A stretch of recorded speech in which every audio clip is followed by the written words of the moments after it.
Welcome to Will's Personal Development Podcast, where we bring you data and science-backed answers and advice from billionaires. In this podcast episode, I will be answering the question of, is your 20s the best years of your life? So this is a common question. Are your 20s really the best years of your life? Maybe you've been told by your teacher or your parent, someone who's old, that your 20s will be the best years of your life compared to any other area of your life. When you get out of college, when you graduate, when you get married, and they've told you this, but you've wondered, is it really true? Is it really true that from the age of 20 to 30, that's the peak of your life? Now, to answer this question, I have to give you a story. But before I do, I just want to give you the too long, didn't listen answer, because sometimes you're busy. And, some people don't like waiting 30 minutes to hear my answer.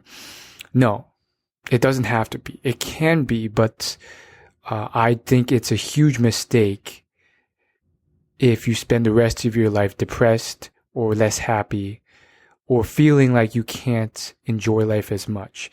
You are really reducing your potential for enjoyment and for what you can accomplish. And I'll give lots of reasons and explanations to back this up, and some incredible emotional stories. But I just want to give you the too long, didn't listen answer, just right there and then. On top of that, don't just let someone who maybe they couldn't get what they wanted, or they bought into this belief themselves and destroyed their life, or made their life less than it could be, affect yours in the same way.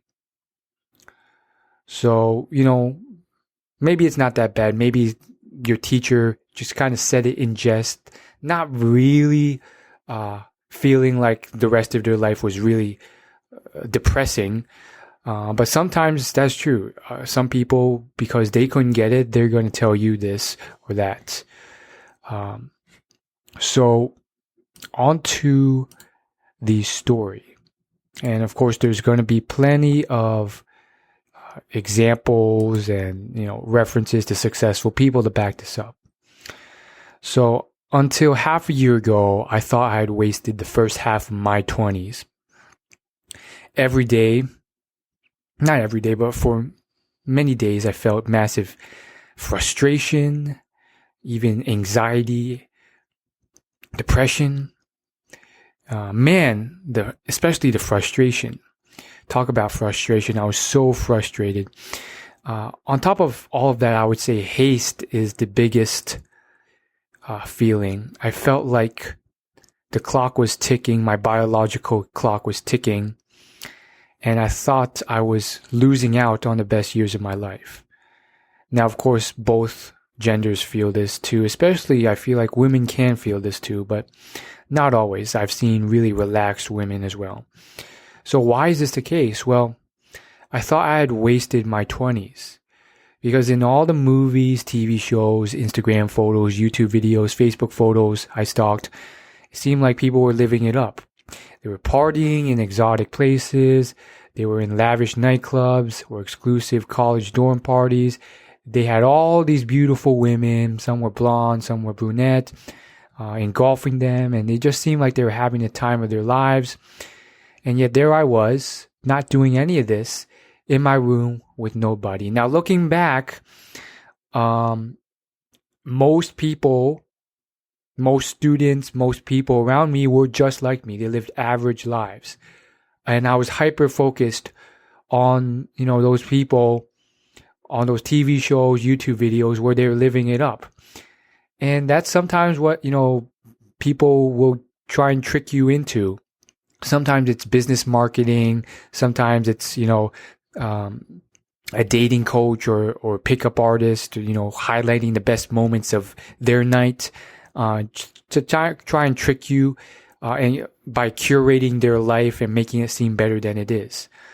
But at the time for me, it was really frustrating. And man, I tried to change my life, severely.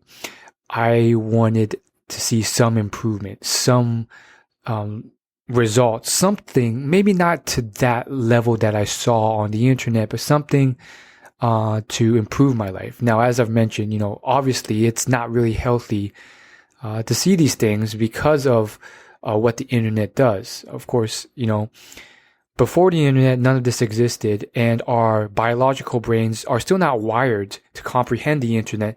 So we still feel like this is a possibility in real life, which sometimes it could be a good thing and motivate you. Other times it could be a toxic thing because of the comparison.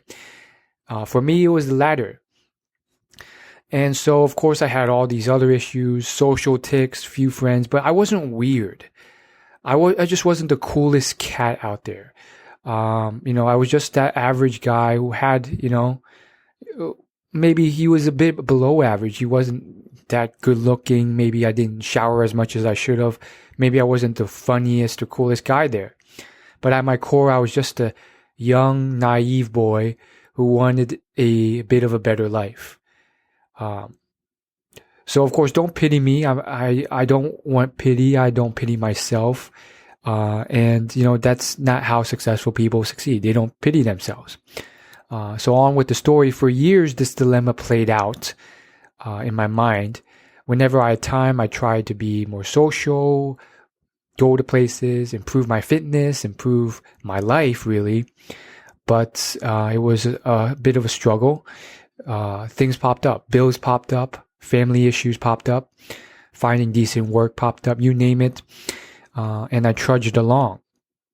And of course, there were, all sorts of, setbacks. But there were two big saving graces. The first was really that I stumbled across a podcast called the Mating Grounds Podcast. And that podcast taught me that my 20s didn't have to be the best years of my life. Quite frankly, both of these saving graces taught me that. So you can still search this up on iTunes. It's still there, the Mating Grounds Podcast. It's basically hundreds of hours of science-backed audio podcast episodes talking about dating from two main people. One is a man who has succeeded with hundreds of women, and another is an evolutionary psychologist with thousands of experiments on human mating to back up his advice. So this was very revolutionary. I ate it up and listened to most, if not all of the episodes. Not all of them, because there's so many episodes, but most of them. And it was just so novel and new, because up until that point, dating advice had really been, dating coaches throwing stuff against the wall and doing a pseudoscience approach and calling it a science of attraction, when it was really just, they were just screwing around, shooting at the dark. And whatever worked for them, they would give as advice. And they'd make it as scientific as they could, which was still far from true, rigorous scientific process. So it had tons of holes, and, it wasn't really controlled. So I was really interested in all this stuff. And one of the biggest points I learned from that podcast was that you're not missing out as much as you think you are. Although there is probably partying out there, it's much tamer than what Hollywood makes it out to be in movies and films for the most part. In fact, the average man may only sleep with less than 5 women his entire life. On top of that, the podcast also pointed out that most men reach their peak far later than women, because their value isn't focused on fertility and health. They can make up for it in terms of other things like wealth, status, and other resources, which takes time to build. And of course, you can be older and still have that mate value. Next, I discovered Warren Buffett. The most amazing thing about Buffett has nothing to do with the fact that he was the richest man in the world. It has to do with his life lessons and philosophy. He and his partner, Charlie Munger, taught me that a lot about happiness, love, kindness, relationships, and giving back. But for this podcast, I want to focus on what he taught me about enjoying life. For example, one day, Warren's biographer, Alice Schroeder, was having a bad day. And by the way, if you want to search up this exact story verbatim from Alice Schroeder directly, I discovered it in a Reddit Ask Me Anything that she did. But she was having a bad day. She was going through a midlife crisis and felt like the peak of her life was over. She wondered, is it all downhill from here? Warren, who is now age 86, sat her down and said that when he was around 50 or 60, he thought that was it.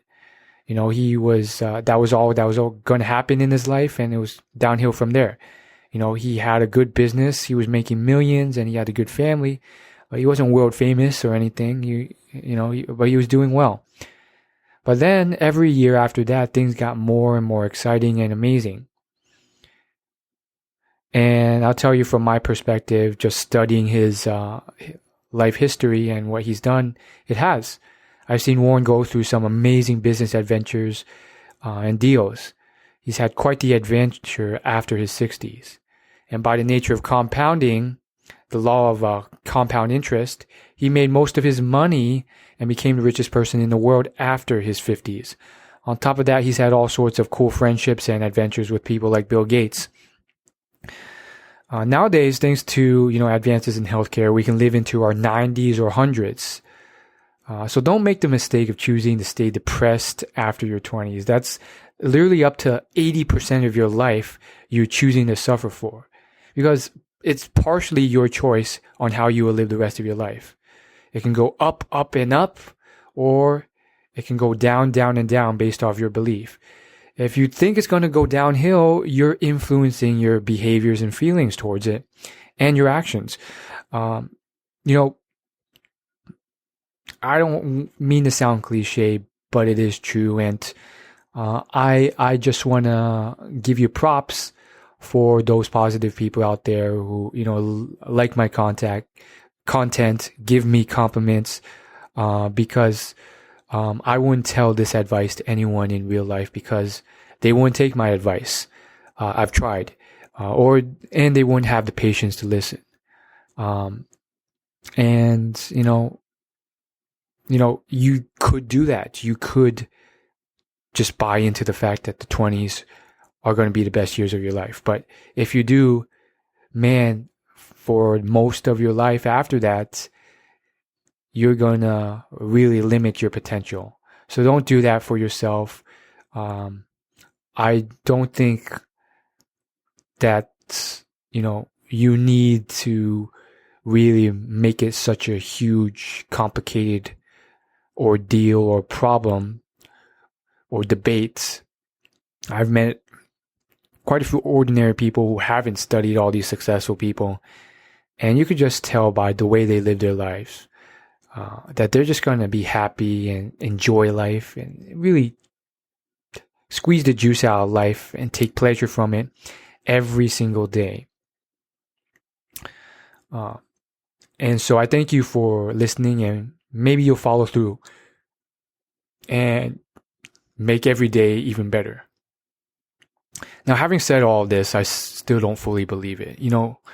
Despite me telling you all this, I'm still young and in my 20s. I still feel, some part of me still feels like all I've said is BS, and one of the most amazing parts of life is going to be in my 20s, where I will have the chance to, date beautiful women in their 20s and 30s. And that part of me still feels like I'm missing out, and that it'll all be over soon, and I have to make haste or somehow figure this out. And maybe that's partially true from a biological standpoint. It kind of is, because women are most fertile and youthful at this age. But just because you believe something doesn't mean it's true. Reality has a way of, being reality. I've studied the science of happiness in depth, as you've seen in previous podcast episodes. And many people who have gone from losers to really successful with women Many have said that there really is little to no effect on their happiness after, they've gotten really good with women. The scientific term and reason for this is the hedonic treadmill. It's basically when materialistic things don't bring extra happiness because you get used to them quickly and take them for granted. Happiness comes from other forms like gratitude and, savoring the moment and all sorts of other stuff that is a talk for another day. My point is that if you are in your 20s, I just want to tell you that I feel just like you, maybe how hard it is for you to believe any of this. Look at me. It's so hard despite me having all this scientific evidence, all these new studies and information in front of me.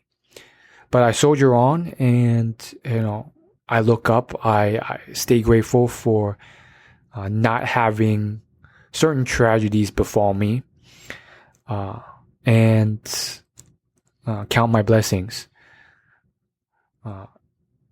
So far, my journey has been a steady climb. From mental health, career standpoint, physical health standpoint, I've probably gone from below average and suffering to slightly above average.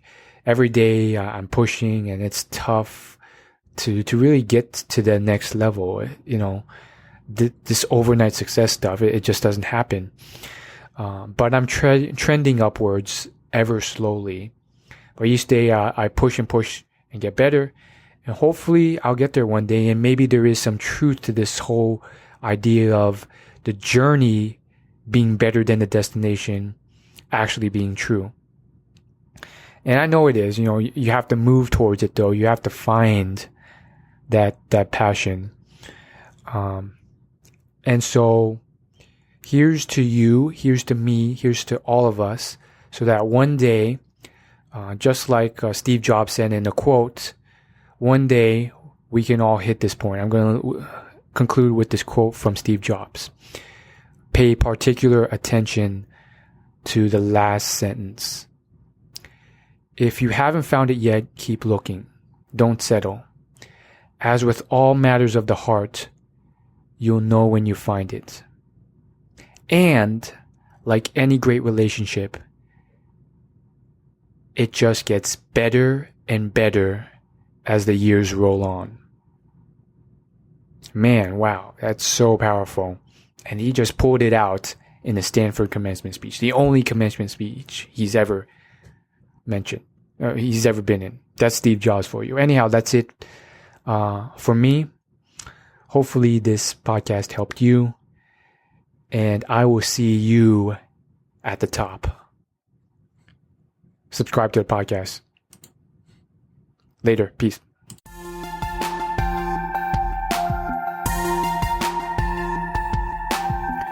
Thank you for listening to Will's Personal Development Podcast.